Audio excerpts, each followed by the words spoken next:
शादी एक अनोखा बंधन है जो दो लोगों को जीवन भर के लिए एक प्यार के रिश्ते में बांध देता है। लेकिन क्या कभी आपने सोचा है कि आखिर विवाह की शुरुआत कैसे हुई थी?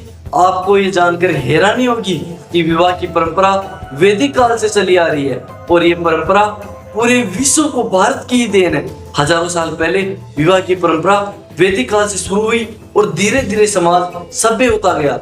आपने ध्यान दिया हो तो देवी देवता आपको पति पत्नी के रूप में ही मिलते हैं। नमस्कार साथियों, मैं राम चौधरी स्वागत करता हूँ आपका आपके अपने YouTube चैनल विजन सक्सेस 78 में। दोस्तों, आज हम बात करने वाले हैं विवाह के बारे में, यानी विवाह की परंपरा की शुरुआत कब और किसने की थी।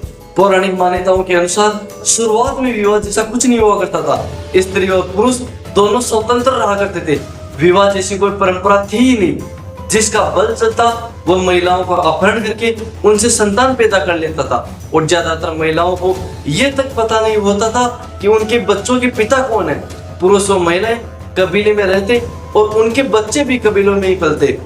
एक कबीला दूसरे कबीले पर आक्रमण करता, लूटपाट करता और महिलाओं को आपस में बांट लिया जाता। इस संबंध में महाभारत में एक कथा भी मिलती है कि एक बार उद्दालक ऋषि के पुत्र श्वेतकेतु ऋषि अपने आश्रम में बैठे हुए थे। तभी वहां एक अन्य ऋषि आए और उनकी माता को उठाकर ले गए। ये सब देखकर श्वेत ऋषि को बहुत गुस्सा आया। उसके पिता ने उन्हें समझाया कि ये परंपरा प्राचीन काल से चली आ रही है। उन्होंने आगे कहा कि संसार में सभी महिलाएं इसी नियम के अधीन है। श्वेत ऋषि ने इसका विरोध करते हुए कहा कि ये तो पाशविक प्रवृत्ति है, यानी जानवरों की तरह जीवन जीने के समान है। इसके बाद उन्होंने विवाह का नियम बनाया। उन्होंने कहा कि जो स्त्री विवाह बंधन में बंधने के बाद दूसरे पुरुष के पास जाती है तो उन्हें गर्भ हत्या करने जैसा पाप लगेगा। इसके अलावा जो पुरुष अपनी पत्नी को छोड़कर किसी दूसरी महिला के पास जाएगा उसे भी इस पाप का परिणाम भोगना पड़ेगा। साथ ही उन्होंने कहा कि विवाह बंधन में बंधने के बाद स्त्री और पुरुष अपनी गृहस्थी को मिलकर चलाएंगे। उन्होंने ये मर्यादा तय की कि पति के होते हुए कोई स्त्री उसकी आज्ञा के विरुद्ध अन्य पुरुष के साथ संबंध नहीं बना सकती है। इसके बाद महर्षि दृष्टवा ने एक प्रथा निकाली और कहा कि जीवन भर पत्नियां अपने पति के अधीन रहेगी।